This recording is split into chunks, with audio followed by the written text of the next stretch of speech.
Hello again, fight fans. I am Jason BURGOS for Sherdog.com, and I am joined by a PFL Season 2 champion and a man who can call himself a millionaire. After coming up short in the finals in Season 1, he returned to find vindication with a nasty body punch to UFC veteran David Michaud and earned the PFL welterweight championship. He's Hawaii's Brother Boy champion. He's Ray Cooper III. Ray, my man, congratulations on the championship, but also congratulations on the birth of what you just told me is your fourth and fifth children this week. Yeah, thank you. It's been a blessing, and yeah, I'm really happy. Now, I have a bunch of questions for you now. The first one is, now that it's official designation, of course, pre-taxes, of course, when you hear the words Ray Cooper, millionaire, what are the thoughts that come to mind? Nothing really. Just me, just knowing that I can take care of my family, and yeah, this was a real. The money was good, but getting back to the finals championship and redeeming myself, that was all in all more satisfying than anything. Now, one more millionaire related question, because I myself probably won't be a millionaire, so I'm curious on what that kind of money can bring to one's life. Now, have you had to deal with people that did not show you love before, coming out of the woodworks all of a sudden out of nowhere to be your friend when you win a shiny gold belt and a bunch of money? You know, because essentially, is it true, Ray, that once one has more money, they also have more problems? Yeah, not really. I'm not a outgoing guy. I keep myself secluded, and yeah, I'm still the same. It's just my bank account's a little bit heavier, but um, that's pretty much it. Now, I've talked to a lot of fighters about taking their winnings from fights and making it work for them and preparing for life after fighting. Your winnings, after taxes, is still a big sum of money to go along with the money you made during your fights during the season. What did you end up doing with the money earned from Season 2? Did you put it to buy maybe a house you wanted, maybe improve the house you already have, maybe a family vacation, or did you invest? Put it in a bank, maybe seek out a financial advisor so you can make that million last for many, many, many years for your family to come. Yeah, I didn't. I didn't do any investing. We did some renovations on my house, and yeah, I didn't really do anything with it. I just took care of my family, and that's pretty much it. This is not the only million I'm gonna win. I'm gonna keep going, and um, for years to come, and it's only gonna grow. And I'm not just satisfied with just one. I'm gonna go out and make more. I wanted to talk about your championship win on New Year's Eve. I was there in person, but one thing I didn't realize was in that first round, you had hit Michaud with a knee to the body in the clinch that seemed to hurt him. We all knew about his body shot loss to Sadabusi to start the season, but if he had a legitimate weakness to the body still remained to be seen. We weren't really sure, and it seems like you brought some more evidence of that, the way you won the fight with that, also with that knee to the body too. Going into the fight, was the plan to target that and see if, maybe he had a weakness to the gut on some level? I wasn't really targeting it. It was just the way we was in the clinch, and I could get my knee up to his body, and the way he was positioned. I just caught him right in the good spot in the liver, and hurt him a little bit in the first round. I really wasn't really targeting it. I was just looking to take his head off, and that was pretty much what my game plan was. When you get that finish, the body shot, the body punch you landed late in the second round that ended up leading to the end of the fight, securing the title, the prize money. How sweet is that feeling? Because you came up short, like I mentioned last year, in the same exact position just the year before. How meaningful is it to go through that journey with your brothers, with your father twice, and achieve that goal you've all been working so hard for? How sweet was that moment? Yeah, it was a real awesome moment, but in that moment, you don't really realize it 'cause it's going down so fast, and you can't you don't know what's really happening, and to watch it back in this that series we was doing, it was it was awesome to see that all the hard work that I did and all the hard work my dad put into me. I I'm really thankful that I could get that for them, and having Mike Tyson raise my hand, that was another awesome, really awesome thing. Was that, because every fighter, you meet other fighters and you meet other celebrities and that kind of stuff as you move along in life and get famous. Was that one of those unexpected moments where even Ray Cooper having won a title, you kind of geek out? You're like, holy shit, Mike Tyson! This is crazy right now. Yeah, it was just from 2 years ago, watching him on my phone, on YouTube, to him giving me a belt, and it was just a really surreal moment because I grew up watching him, and he was a big inspiration in me for to fight, and the way he fights is just unbelievable, and I'm really thankful for that. In season two, it felt like we got a much bigger dose of your wrestling skills, more so than season one, as well as in the championship fight. You used a good bit of it too. Am I overthinking it? And was it often just kind of a matter of just how fights played out in this season compared to season one, and just that's just the scenarios were? Or going into season two, was the idea from you and the team to utilize that talent more and mix it up and use your wrestling with the powerful strike you have? Because you're a multi-time state champion in Hawaii. Like, you have high level wrestling.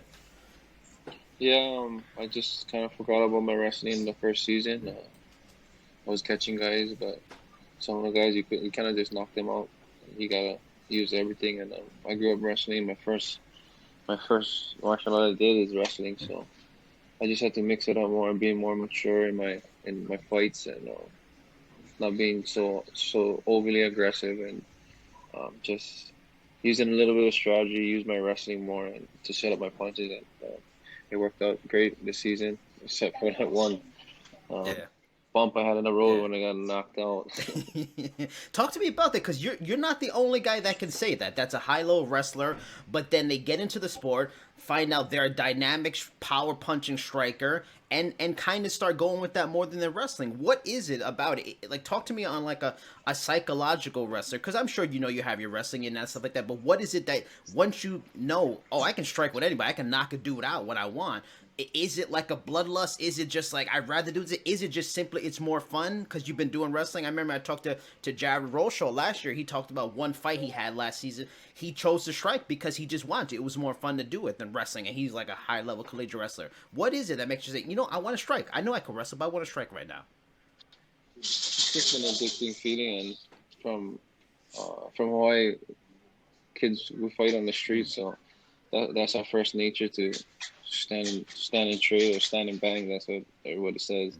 But it's just real addicting when you put a guy out, and but you gotta be smart and at a high level like that. You're not gonna knock everybody out. You gotta set things up and use your use your strategy and use what you're good at. Now we move on to season three. The season was set to start in May next month. Now that's all up in the air. Maybe June, maybe July, maybe later than that. I heard from another champion that he was in the dark when you guys would be able to get going again. What have you heard from the league about the start of the season? And does it make winning that extra money in the championship that much more important? Because you could very well be inactive from anywhere to 7 to 9 months now. Yeah, I haven't got no knowing of when we're gonna start, and I'm just being prepared with training every day, and I'm ready to go if they call me, and but I don't know. We'll see. They're not really saying anything right now, so I'm just being ready. What is the coronavirus situation for you and your family at home in Hawaii? It's been well documented about your bond with your family, your parents and stuff like that. Specifically, your father. Do they live with you or close by that you still see them often, or because of what's going on across the world, social distancing? Right now, you haven't seen them and other family members in a bit. Yeah, no, we live together. We live in separate houses, but we live on the same property. And yeah, it hasn't affected me for anything. I stay home anyways, so I have my gym at home. I have my brothers that train, so I don't need no training partners. And my brothers and my cousin them, and pretty much it. I train every day. I talked to Andre Ewell from the UFC a few weeks ago. He too, his baby was about to be born too, and I asked him a similar question. Like, having a newborn is already a stressful thing for anybody. You've been through it a few times now. You're gonna have two of them right now. But is there like an extra terror, to have newborns in a situation like this, coronavirus, pandemic, all these things? Do you feel an extra level of worry, or just being a father to newborns is his own worry? You're not even thinking about that kind of stuff. Yeah, I'm not really thinking about that. This is nothing. This virus. God is gonna protect me and my family, and I don't fear anything, even viruses. So I'm just trying to take care of my family, and yeah. The big quotes after the championship was your desire to fight Rory MacDonald right away. Would you be like annoyed if you don't face him at least in the season, because they might hope to get you guys paired up in a playoff fight or championship fight instead, because it seems like they tried to do that with Sarah Kaufman and Kayla Harrison last season. They were probably hoping for something in the playoffs and the championship, this big fight, and it didn't work out for them. Would you be like, damn, why am I not getting him the first or second fight? I want to fight this man right away. Yeah, just goes to show you that during the season anything can happen, and even if they say you always want to fight in the finals, you guys still get there. There's other guys that you got to get through, and you can't be thinking of one person. So, yeah, I'd rather fight the top guy right off the bat, but obviously he's not the top guy. I'm the top guy in this division, and um, I would like to get him off on it right in the beginning. And if they're not gonna let me, then hopefully he gets to the finals, and because I'm gonna be there this year. Along with Rory, how high is Magomedkermimov on your hit list? You didn't get to have that rematch with him from the finals of season 1 in season 2. And you guys seem like you might have been on a collision course to maybe go at it, and then he got injured in the playoffs and that fight didn't happen. Is that a guy that, yeah, we went through a whole season, but I didn't forget about you, Magomed. I still want that fight too. Yeah, that's one fight I really want even before Rory right now, but because I don't think he got hurt. I think he was tired in the first fight with Chris, and he just didn't want to risk it, and just said he was injured because it doesn't seem like he was injured. He was walking around fine in the back, and yeah, that really irritated me. All right. Now, last question. Do you feel a different fire for this time around going into season 3?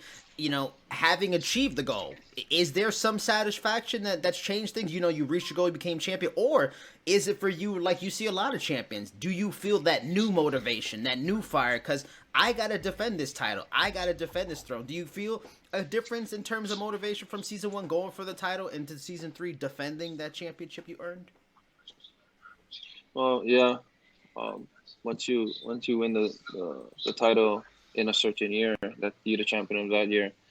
But it's a whole new year, and it's not me defending it. It's me getting back there and getting it again, and that's what PFL is about. Keep winning titles in different years, not just being one champion for. I don't know. To me. That's not one real champion. Not going through in season, not going through in tournament.